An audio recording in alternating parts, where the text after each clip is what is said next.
Well. So, I'm your favorite host in the entire world, Jordan Harris. We got a whole lot to talk about today. So, Hurricanes fans, Florida Gator fans, sit tight. We got a whole bunch of stuff to talk about. Um, First, let's go ahead and address the elephant in the room. I am not in the typical recording space that I'm usually at. I'll make a video later on to explain what's going on, why that is. We had a big family change, so I'll explain all of that in a later video that I make. But today we're going to talk about a little bit of everything. It's just going to be a quick recap, quick reaction. We'll talk about, I've got some notes down here because I just want to make sure I cover everything I can think of. So, talk about the team in general, the talent that the Hurricanes have. We'll talk about Cam Ward's performance. We'll focus on the running backs for a little bit. Then we'll discuss the pass rush. We'll talk about the pass blocking that we have on our team. First and second half, there was a big difference as far as I was concerned with the pass rushing. Then we'll talk about Sam Brown, Tyler Barron, Arroyo, and then we'll talk about what this means for the Hurricanes and what it means for the Florida Gators. And then lastly, I'll talk about Billy Napier, the coach for the Florida Gators. So before we get into all that, the first name that I want to talk about is maybe one of the most important names when it comes to this particular game. Y'all gonna be like, how is that? But it's Urban Meyer. So if you're wondering why I want to talk about Urban Meyer, if you've been a fan as long as I have, and you've watched every Hurricanes fan since 2000, since the year 2000, certain games stick out to you. Certain games you remember you can never forget. One of those games is Florida, whenever they beat the Hurricanes. I don't remember what year it was, but we had Randy Shannon as a coach, and Urban Meyer was the head coach for the Florida Gators. They were winning by multiple scores at the end of the game. It was the fourth quarter. They were leading by multiple scores. The game was over. It was only a couple minutes left, and he was running the score up, doing all kind of play action passes and misdirection here and throwing it over there, kicking field goals at the end of the game.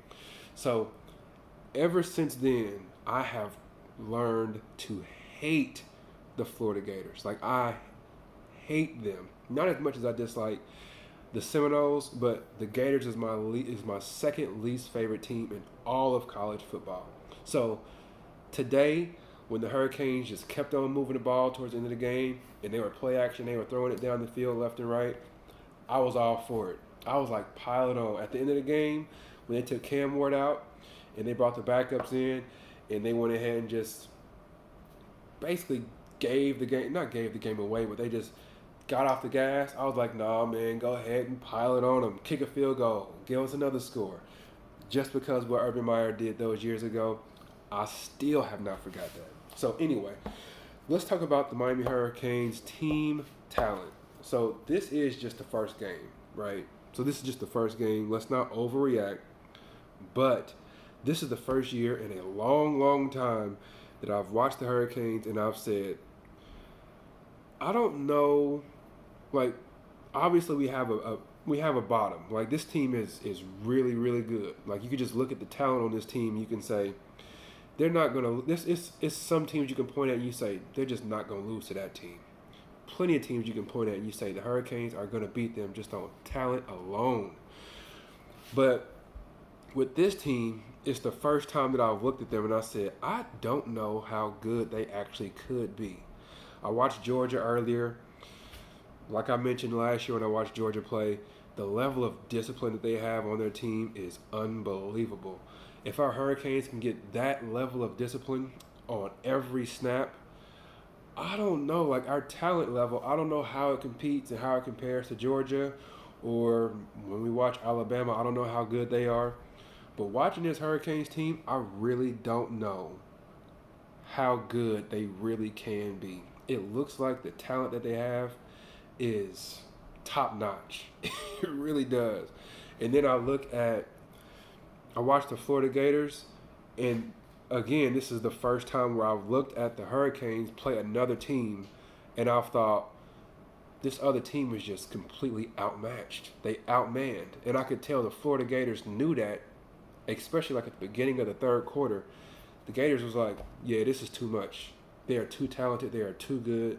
This quarterback is too superb. They knew it from this third quarter. It's been now. Since I'm a Hurricanes fan, I've been on the other side of that where we play against a team, and I'm like, yeah, they just too much. They got too much talent. They just too good for us. We can't beat them today. It felt great to be on the other side of that, and I kind of think we might be having that. I think the opponents that we play this year might have that mentality multiple times. I think we're going to have plenty of teams out of the 12, 13 games we play. I think we may have 5 or 6 games where in the second quarter our opponent is like, this team is just too good. That's what I saw from the talent that I watched today. All right, let's move on and talk about Cam Ward. So, I mean, he was, in most people's eyes, Cam Ward was the most sought after transfer, not just quarterback, just most sought after transfer in college football. And the Hurricanes just so happened to land him. Everybody was singing his praises. I watched plenty of tape after we ended up courting, after we was running and chasing after Cam Ward. I was like, well, let me see what all this hoopla is about. So I watched a bunch of tape. I was impressed. Then I watched the spring game, and I was like, that dude looks really good. Then after watching this game, I swear to you, I'm not being a prisoner of the moment. I'm not. But I can tell you this. Even if Cam Ward goes and plays terrible the rest of this season, he is the most talented quarterback we have ever had at Miami. I don't care what you say. I'm not saying he's the best. I'm not saying he's the greatest. I'm not saying he's the most accomplished. I'm saying he is the most talented quarterback that the Hurricanes have ever had. Ever.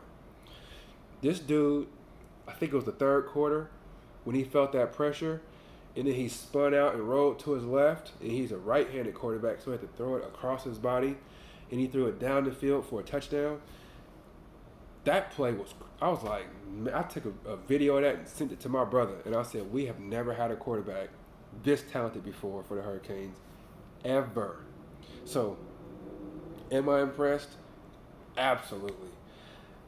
It's just one game, and it's against the Florida Gators, who I don't think is a really good team. I really don't think so.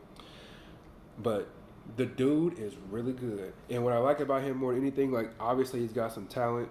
He's got a lot of talent, obviously. He's proven that he has a crazy work ethic. I watched a workout video of him and Shedeur Sanders this offseason, and his work ethic looked like it was off the charts and that. Because they were getting ready to go, and he was like, I'll stay here another few hours. Like, let's get back into it then. So his work ethic is obviously there, but his demeanor, I love it. He seems like he's unshakable. He seems like if I was on his team, I could look at him and be like, oh yeah, we're gonna be all right today. Even when he throws an interception, whether he throws an interception or he throws a touchdown, he's got the same demeanor. I love that. I love that about him. I think Jesse Palmer, I think that's who it was calling the game, and he kept using the word nonchalant. And that was the same thing that I was thinking, because if you watch that first drive, you'll see Cam Ward running down the field, and then he stopped and literally walked off the field when a defender was running at him. I'm like, this dude is unshakable. Like, if it was me, I'm 6'3", about 160 pounds. They would break me. So I would have been jumping out of bounds real quick, but he just walked right out, nonchalant, like it was nothing. And then a couple plays later, he ran for about 25 yards. And when you watch him run down the field, you could tell the demeanor just in his body language was saying that he had so much control of everything that was going on around him. He was running, looking around. He's like, oh yeah, I'm going to go get 5 more yards. And then he saw a defender coming and jumped out of bounds real quick. So his demeanor, I love it. His skill level, I love it. His work ethic, I love it. And the way that he just looks unshakable, I'm a fan. Huge fan of Cam Ward so far. Let's talk about the running backs. The running backs concern me a little bit, mainly because I figured Damian Martinez would be the bell cow of this offense. It is real hard to just say Mark Fletcher is going to take the immediate back seat to somebody, because Mark Fletcher had a really good season last year out of nowhere, coming in as a freshman. But my thought was that Martinez would come in as the leading running back, and he would get probably 90% of the carries is what I thought. So in the towards the end of the first quarter, they started to mix in Mark Fletcher, and then it looked like Mark Fletcher played from the second quarter all the way until like midway through the fourth or something like that, where Mark Fletcher was the lead running back, and they just started bringing Martinez back in with about maybe 6 minutes left in the fourth quarter. So that concerned me a little bit. The reason being is because whenever you do bring somebody in, when you bring a big recruit in, the last thing you want to do is, now we don't know about the conversations they've had, let's put that out there, but the last thing you want to do is sell somebody a dream and then have them sit on the bench the whole time and have them disgruntled and tell other potential recruits or potential transfers, hey man, don't come here because Cristobal is going to tell you one thing, and then when the season starts, he's going to just have you sitting over here looking crazy. That's the last thing we want. So that does concern me a little bit. It looked like he was running the ball effectively at the beginning of the game, and then I figured maybe he's hurt, and they just put him on the sideline so Mark Fletcher can take over. I don't know what happened. Maybe y'all got a little more insight than I do, but it seemed to me like Mark Fletcher just took over, and Martinez was just disappeared from the lineup for a good while with no explanation. I don't know what happened. But Mark Fletcher, he did run the ball effectively as well. There was one other running back who ran the ball. I think he was a freshman, Lyles maybe. He seemed pretty small, but he was effective too. One thing that did confuse me, and if you know more about football than I do, then please explain what I was looking at. But the running backs, first quarter, they kept giving the ball to Damian Martinez, and it was more of like a standstill blocking. Like, I don't know. It looked like on running plays, the offensive line was standing straight up and coming backwards almost as if they were pass blocking on run plays. It was weird. Like, it looked like they were trying to do like a zone run scheme. Like, you know, when Arian Foster was playing for the Texans, they would use a zone run scheme where you just run down the line and then you pick your hole. It looked like they were trying to do that, but Damian Martinez kept getting the handoff, and he would just stand there. Like, for like a whole second, he would just stand there behind the offensive line, and then he would run left or right. Or he would get the handoff, and he would take 2 steps and put his hand on the back of the center and just stand there for a while. And then he would run left or right. And I'm thinking, I don't know what this is. So that had me really concerned. Let's transition and talk about our blocking, pass blocking and run blocking. I felt like it was totally different first half compared to second half. Like I mentioned a little bit ago, the pass block, or like I mentioned earlier, it was a tale of two halves to me. Maybe y'all saw it differently, but it looked like Florida, as far as our pass blocking goes, we could do just about whatever we wanted to. Cam Ward was just standing back there looking at whatever he wanted to. He was painting pictures back there. They could not get to him. But the run block, our run blocking in the first half just looked bad. We couldn't move anybody. And then, like I said, we had Damian Martinez standing behind doing the hand on the back thing. I don't know what was going on with our run blocking in the first half. But second half, our offensive line looked exceptional. They looked really good. Once again, I don't want to do too much with this because we're playing against Florida, and I really don't think Florida's very good. So I don't know what this team would look like against, let's say, Tennessee or even the Texas A&M team we played last year. I don't know what our Miami Hurricanes would look like compared to any other team, but against this Florida team, they looked pretty exceptional. Pass blocking was really impressive. Run blocking in the second half was really good. So I appreciated that for sure. Let's talk about our pass rush now. Pass rush looked really good. It was crazy that we lost Hurricane Bane in the first drive. I still haven't got any information on that. I don't know what happened, but that was horrible to lose Hurricane Bane the first drive of the game. We'll have to, I guess I'll be, as soon as I finish with this, I'll probably do a quick Google search to find out what's going on, what type of injury he had. Hopefully he'll be back the next game and he'll be just fine the rest of the season. But as far as our pass rush goes, Tyler Barron stole the show. He's a transfer that we got. He stole the show. And it's always cool to see people transfer in and then they actually perform. We had Mish Powell. What's his name? Mish Powell? I think Mish Powell from Washington. He got an interception, another transfer. That was really cool to see. I talked about Mish Powell quite a bit during the offseason because he was a transfer from a team that played in the championship. That kind of experience, you can't pass that up, man. You just can't pass it up. So it's really cool to see people transfer, and then they do exceptionally well when they come in. So big ups to Tyler Barron and big ups to Mish Powell as well. Now let's talk about another transfer. Sam Brown. I think the team overall played really, really well. If I was giving them a grade, I'd probably give them an A-, the whole team. One of my favorite players of all time at Miami is Xavier Restrepo. I thought he played exceptional. He had a crazy catch at the beginning of the game where Cam Ward threw it behind him a little bit. He reached back and caught it. And if you know anything about football, the early plays often dictate what's going to happen going forward. If Xavier Restrepo tipped that ball up and somebody intercepted it and ran it back for a few yards, that might have changed the momentum a little bit. It got the crowd going crazy. So the fact that he held on to that might have been a huge benefit to us going forward. But like I said earlier, let's talk about Sam Brown. I would give him a solid F during this game. I thought he played horrible. I don't think he played decent. I don't think he played bad. I don't think he played very bad. I think he played terribly. Solid F. Not a D-, not a D. F. The main reason why I say he gets an F, he obviously has the talent. Obviously, you could just look at the dude and see he's got the talent. But when you don't bring any type of effort, and I felt like the entire game he showed a lack of effort. Multiple times they showed him where he was supposed to be blocking for the running backs. He just totally whiffed on blocks. He caught a pass from Cam Ward in the third quarter, I believe it was.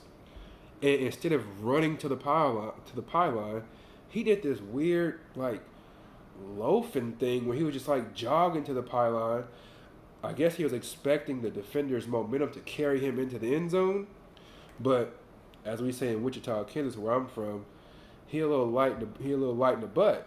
So the defender, instead of just grabbing him and carrying him into the end zone, the defender grabbed him and spun him around, and he didn't score a touchdown. He was an inch short of it. So that was just pitiful. That effort in that, I'm not a coach. I'm just a fan. But that had me hot. My wife thought I was nuts watching that play because he just caught it. I could have scored that touchdown. He caught it. He saw the defender, and he's just jogging to the pylon. And the defender snatched him up, spun him around, and kept us from scoring a touchdown on that play. I think Mark Fletcher scored a touchdown over the top the play after that, I think. Sam Brown got to do better. The play where Xavier Restrepo threw him a pass, Jesse Palmer kept saying that he should have caught that because he put one hand up. It looked like maybe he could only reach it with one hand. I don't know. But he gave a nonchalant effort there too. He just running out, one hand up in the air. I say at least put two hands up and dive for it. But he goes in, standing straight up, put one hand up. The ball was a little out in front, maybe a little too much. But I thought he should have gave more effort on that. So I'm down on Sam Brown right now, man. I didn't like the effort that I saw from him. We talked about Dimples, our offensive coordinator, a whole lot in the offseason. A lot of us was killing him because we was like, you got to get these tight ends involved more. I really wanted to see more pre-snap motion, as I always talk about. And we didn't get that this time, but that's fine. We talked about him getting the tight ends involved. In the offseason, Arroyo talked about, not Arroyo. In the offseason, Dimples, our offensive coordinator, he talked about how he was like, the fans been on my head. It was a press conference. He said, the fans been on my head about getting the tight ends involved. He's like, I'm telling you, we'll get that done this season. So watching this first game, I don't know what kind of numbers Arroyo had, but he was really active. I wouldn't be surprised if he ended up somewhere 60 to 75 yards, maybe about 80, but still he had maybe 4 catches. I'm thinking 4 catches, maybe 70 yards, somewhere in there. That's what I'm guessing. But it looks like our offensive coordinator is really focused. Shannon Dawson is really focused on getting the tight ends involved, which I am too hyped about. We got to get these tight ends involved, especially when you have tight ends like Arroyo. And then there was another young kid who was really big, and they said he ran 20 miles per hour in practice. He caught a pass in the fourth quarter. I'm sorry, I shouldn't know his name, but he looked really impressive too. When you have these kind of athletes who are that big, strong, that tall, you got to get them involved. A lot of times it demands a double team, and then that allows your players like Restrepo to get wide open on the edge. So let's talk about what this means for the Hurricanes. Honestly, it doesn't mean a lot. It just gave us an opportunity to see what the talent looks like. It doesn't mean a whole lot. I know a whole lot of y'all are down on my man Cristobal. I'm a huge fan of Cristobal. I think he has brought a beautiful breath of fresh air to the Hurricanes. But it doesn't mean anything. If he goes out and the Hurricanes lay an egg next time we play, then y'all going to be back on Mario Cristobal's head. I don't think there's going to be one game that's going to make everybody say, oh yeah, Cristobal is cool. He's good to go. I'm going to get off his head from now. I don't think there's one game that's going to do that for him this year. I believe it's going to have to be a full season. It's going to have to be the ACC championship, or everybody's still going to be on his head. But once again, I'm a fan. I just don't think that this game is going to do anything. It just showed us that we've got crazy talent everywhere. It showed us that Mario Cristobal, to me, it shows that he's got the program heading in the right direction, if you ask me. But with the BCS being gone, you know what I'm saying? Like, there's no more BCS like there was in the early 2000s, where every single game counted. And at the end of the game, they add up a bunch of points and see who's number one and who's number two, and they play a championship. It's not like that anymore. This was not a conference game, because right now what really gets you into the tournament is win your conference. If you win the conference, you go to the tournament. So with that being said, a lot of these games really won't do too much at the end of the season. It's all about winning that conference championship. And if you don't win the conference championship, you can get an at-large bid, which I guess games like this will matter. But with Florida playing such a crazy schedule, they probably won't win 4 games this year. So this game doesn't do a whole lot for the Hurricanes. It just doesn't. Nothing positive. Losing this game, and then at the end of the season, they look at Miami Hurricanes losing to a Florida team that only won 3 games. That would have made us look really bad and sandbagged our rankings. So winning it's one of those situations where winning it does nothing. Losing it would have just about killed you, right? So let's talk about what this means for the Florida Gators, whom I hate. Let's talk about what it means for them. It kind of means they suck again. No, it doesn't mean they suck again. It looks like they are. It looks like those players that left, they left for a reason, and it potentially hurt them quite a bit. They seem to be lacking in the defensive line, and they seem to be lacking in the offensive line. It also almost confirms that Billy Napier is probably going to be done this year. I think the only reason why they didn't can Billy Napier in the offseason is because they knew this upcoming season they had a crazy schedule that like we've never seen before. I think it's November where they play like 4 teams in the top 12 or something crazy like that. So the fact that they've got this unprecedented strength of schedule in November and the rest of the schedule, I don't think they wanted to bring a brand new coach in who they wanted everybody to be excited about, and then that new coach goes 3-9. I think they were wanting to avoid that. So they were like, let's go ahead and keep Billy Napier here. If he pulls off a miracle and he wins 6 or 7 games, maybe we'll keep him. But if he does a nosedive like we fully expect this team to do, then we'll just make him the scapegoat and say, the problem is gone. Billy Napier's out. But I would be shocked if Billy Napier made it 6 games this season. I don't see him lasting 6 games. So whoever their offensive coordinator is, or whoever their defensive coordinator is, be ready to have the name interim head coach on your title really soon, because he ain't going to make it. He's done. That's all that I got for y'all today. Please leave any comments that you have. Once again, I'll make a video to explain why the heck I'm here instead of at home in my studio. So, You could be anywhere in the world, but you're here with me, and I truly appreciate that. The Canes are back. It's a wonderful time. Take care. God bless. Peace.